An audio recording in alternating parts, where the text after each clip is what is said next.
In this video, I will be showing you how to shoot a thumb button release in the most consistent, accurate way possible. Now let's talk about setting up your release. Most releases will have an adjustable thumb barrel right there. Ideally, you want that thumb barrel to be able to easily slot into this spot on your thumb when you're at full draw. So you're at full draw, you bring your thumb over and it'll curl around there. Also, you want the thumb trigger set cold enough that you can lay your finger on it without it going off. Now let's talk about the technique of shooting your release. So, as with any other release, when you're trying it for the first time, it's very important to learn how to do it on the string. This is just a little piece of paracord that I tied into a circle so that I can clip a release onto it. So you'll clip your release on. Make sure your hand position is nice and consistent with the top side of the release hitting the three knuckles or the three lines on your fingers right here. Anchor, wrap your thumb around the thumb barrel. And make sure that when you wrap your thumb around the thumb barrel, it's on that spot where your knuckle is. So wrap, pull, pull, pull, pull, pull, and it'll come together. Notice the follow through, right? My bow arm went forward and this arm came back and the release went over my shoulder.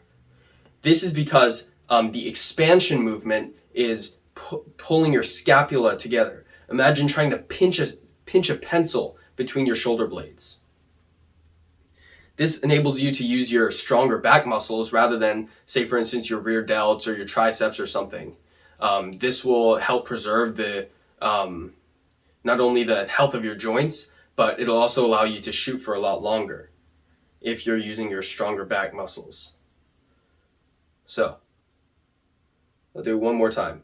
Anchor. And the way I like to anchor is see the space between the index and middle finger knuckle. I like to put that right on the corner of my jawbone. There's I don't know if you can see, but there's a hard corner there. I lock it onto there, and it's a very consistent anchor point.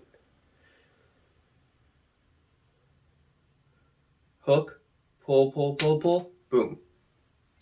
And it's very important to keep these fingers relaxed, because the way that this release, the method to fire this release is using the natural rotation of your hand as you're pulling. So I can illustrate this by just having my hand there, and as I'm pulling my arm back, you can see the middle and ring finger are moving a lot more than the index finger.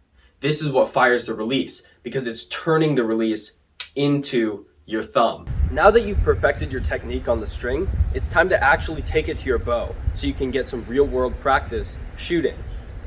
Now, what I'm doing here is called blank bale, and which is what you should do too after perfecting your execution too. The reason for this is because you don't want the added pressure of the target, because it can potentially give you target panic that is very hard to remedy and can often take years. So, to prevent that from happening, you shoot blind bale or blank bale. Blank bale is where you shoot at very close distance. You're not really focused on aiming. So, let me take a shot and walk you through the process.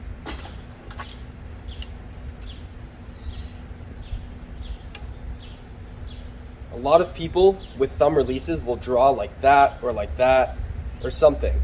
I don't trust that.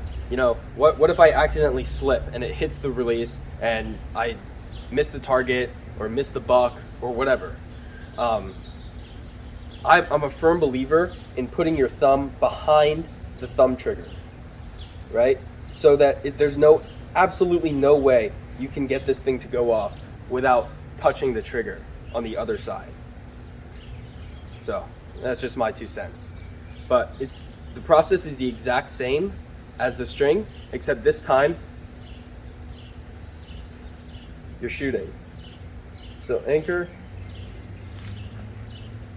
wrap your thumb, pull, pull. Good surprise release with a brilliant follow through.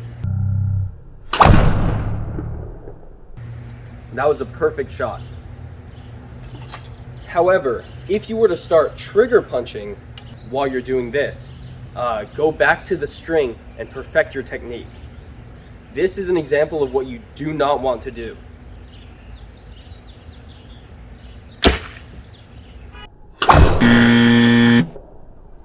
You can see, even though I didn't really mean to, my eyes closed as I punched the trigger, because it's an unconscious flinch when you cause your body an uncontrolled explosion. Whereas with the surprise release, your body won't flinch because it doesn't know when it's going to happen. Now that you've perfected your technique on blank bale and made sure that your technique is bulletproof, it's time to shoot at distance, which obviously is what you bought the release for. So I have my target set up at about 40 yards and take a few shots.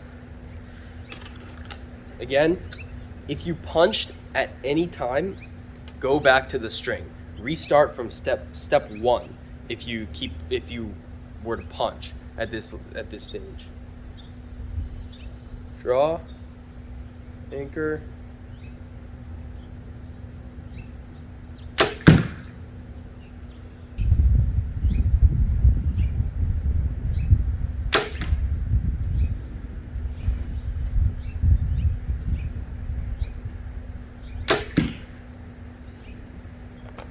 All right, well, why don't we see how I did?